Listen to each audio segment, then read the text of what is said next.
ولنبلونكم بشيء من الخوف والجوع ونقص من الأموال والأنفس والثمرات وبشر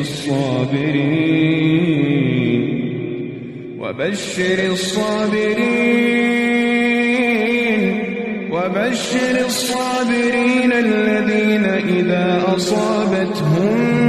مصيبة قالوا إنا لله وإنا إليه راجعون أولئك عليهم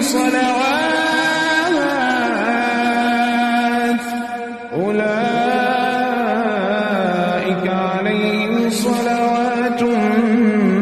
من ربهم ورحمة